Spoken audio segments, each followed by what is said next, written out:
How did we come from this to that? It all started in 1983 in the small company Koei, which would later become Koei Tecmo, when Keiko Edikawa, one of the founders of Koei, wondered about the video game industry ignoring half of the population: women. At this time, most video games were made with a male player base in mind. But what about women? How to get them into the genre? One thing she thought every girl loves is a good romance story. So soon it was clear, if she wanted to get girls to play video games, they had to be about love. But how to get women interested? What already was popular with girls were shoujo manga and anime. Thus, to get them interested in games for girls, they had to imitate that art style and tone. The next problem was that 5 years after founding Koei together with her husband, Keiko Edikawa was still the only woman in the company. At that time, women didn't study game development at all. But Edikawa was determined to form a team only of women for this new type of game. A game by women for women. But as she couldn't hire female game developers, she hired less than 10 women with backgrounds in humanities, like art and literature. Alone 3 of them were assigned to draw CGs. No wonder it took them 10 years to develop a full-fledged game. And it was then, thanks to her husband's experience in game development, that he helped add the unique gameplay features Ruby Party games are famous for until today. They also thought of adding elements that were popular at that time, like Greek mythology or horoscopes. Even the female protagonist was modeled after the average Japanese girl, to make it as easy as possible to self-insert. She even made her daughter, who was at that time at high school, play the game many times to get feedback from her target audience. So finally, in 1994, Angelique was released. A stat raiser with light exploration elements where you have to do your best while attractive guardians help you out. At that time, mixed media was quite popular in Japan, which means having manga, anime and light novel adaptations of the same franchise.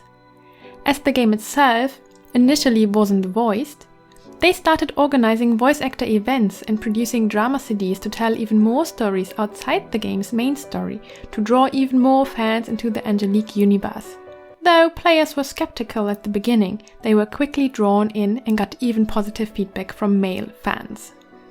And thus the legacy of the Ruby Party began.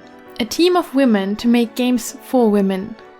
The name Ruby was chosen as one of the most beautiful diamonds, and Party to give the name something fun and lovely. And with this initial success, the Neo-Romance franchise was born, which brought many other Angelique entries, gradually advancing the system and characters, adjusting to the current times, as well as other famous series like the Harukanaru Toki no Nakade, which had its 7th entry on the Switch, and combines romance time travel with JRPG elements, and the Kiniro no Corda series, which is a take on the idol genre with classical music. Again, the team paid attention to a low entrance barrier by choosing classical music most people are able to enjoy. Not even 10 years later, 2002, Konami launched the next successful series, the Tokimemi series. The company used to only make male-oriented dating games, so this time it was the girls' turn. A light-hearted stat raiser in a fluffy school setting about friendship and first love, which then as now captivates with engaging and challenging gameplay as well as lovely animations. After there has been silence around the series after the 3rd entry for 10 years, as the 4th part finally arrived on Switch 2021, it exceeded all sales records with 100,000 copies, something unprecedented at least for the Switch, especially after the decline of the genre after 2010. But we'll get to that. Only a few years later, around 2005, Idea Factory entered the market with their first Otome game, Fushigi Yugi. And the big success Hiiro no Kakera. Hiiro no Kakera has now more than 4 games and an anime adaptation, until they officially founded Otome as a brand in 2007, which overwhelmed the market 2008 with Hakuouki. Everyone knows that game. With Otome entering the stage of the Otome games, they started to dominate the market more and more over time. So they had quite a different approach to Konami and Koei, stripping the Otome games of almost all gameplay elements and instead focusing on the story and art. Maybe this simpler approach was the reason why they could publish almost double as many games a year as the other companies and flooded the market with romance. And I'm personally glad they did. as without them I probably wouldn't have played Otome games, as gameplay is not really my thing and I prefer the relaxed visual novel style, which also has become an established genre by then. Afterwards, more and more companies entered the market, like Kiniro with the Kuni no Alice series, which is popular for its twisted fairy tale approach until today. Honeybee with the Starry Sky series, which almost got localized, and an anime adaptation, and if you want to buy a copy today, good luck in finding them and trying to afford them. And lastly there came Broccoli with Uta no Prince-sama series, which, though it's not localized, even is famous in the West, partly due to the successful anime, and it capitalizes on the idol and rhythm game fandom, and continues to be one of the most best-selling games. Maybe the success around 2010 also had something to do with the popularity of handheld consoles, like the PSP and the DS, which fits the personal playstyle of an Otome game, always at hand, like a book, and no family member can peek at the TV to see who you are making out with today. Though if you include PSP ports, the PS Vita might be the console with the biggest Otome library, the Switch only slowly catching up. Still, the multimedia approach of Otome games Koei started out with was embraced. You can find stage plays and even cafes in your favorite Otome game fashion. The most popular example of this multimedia approach is probably Diabolic Lovers. Diabolic Lovers started out as drama CDs 2011, which so quickly became so popular that 2012 DJed already developed the first Diabolic Lovers Otome game, which was followed by 6 more games and even more drama CDs you need to listen to in order to know everything about the characters. But after these golden times, until 2013, Otome sales started to decline. Why? Some say it was due to the emerging of mobile games. Less games were produced and even less sold. Maybe it was due to the end of the PSP era, which has become home to the most Otome games, more than 200. And the commercial flop of the Vita, with less than 100 exclusive titles. Was the market oversaturated? The player base outgrew their games? I don't know. But many are convinced the genre is slowly dying in Japan. But what happened on the English side of the market? 2006, the first Otome game Yojimbo was localized. In the same year, Access was founded, one of the most active Otome game localizers today, which then brought Hakuouki to the West in 2012. And they kept localizing games every other year, localizing the majority of Otome games, which shaped the Otome market till today. Most prominent might be Sweet Fuse as an early adopter 2013, and in 2015 Code Realize and Norn, and 2017 CollarxMalice.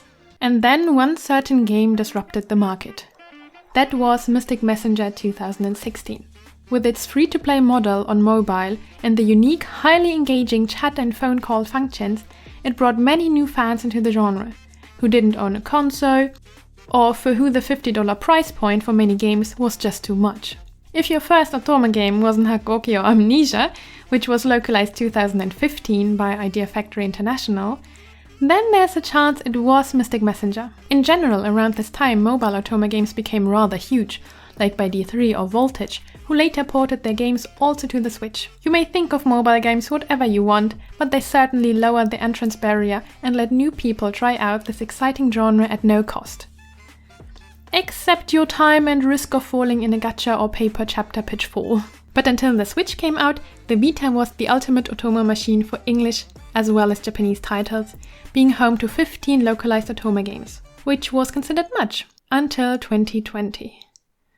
With the Switch, and especially more localizations coming starting 2020, like Piofiore, Café, Enchantée, and the CollarxMalice fan disc, the tides turned for the Western Otome market. Especially as P-Cube localized Bustafellows in 2021. The interest and hype for Otome games exploded. If you are watching this right now and got into Otome recently, there is a high chance you got interested in the genre at a similar time. I don't know what P-Cube did, but they did it right. Otome as a search term skyrocketed. New Otome YouTubers or bloggers entered the scene.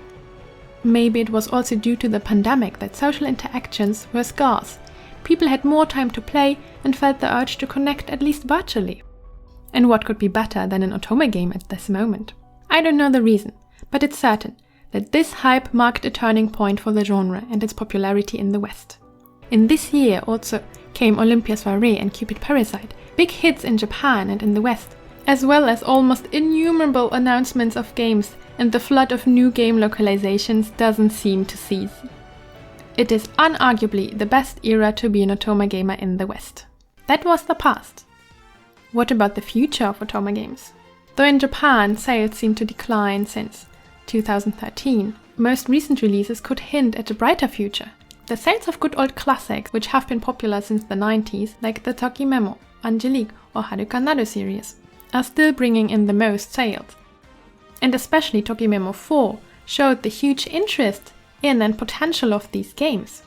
Even the last new Otome titles, Radiant Tail and Tengoku Struggle, broke Switch launch records with 7,000 copies or 10,000 copies respectively in the first week, thus can be considered a huge success, even if they're still not slightly close to past sales records. Also, Otome tries to adapt to the demand of mobile gaming by bringing a lot of classics to mobile, in form of apps or in the newly launched Otome collection. So though the genre may not be at its peak, I do think it's gaining traction again. This is unarguably the case for the West at least. Never were there so many localization announcements for 1 year, and I'm sure there'll be more to come, as the genre is just rising in the West. And in the worst case, Hakuouki will never die. What are your hopes and fears and dreams regarding the genre in Japan as well as in the West? How did you get into Otome games? And where do you think the genre is going? Will you be there to witness it? Who definitely will be here is Evolette, my first member. Thank you so much. With a membership or Patreon, you get a shout out and access to some exclusive learning content, as well as a discount on my shirts.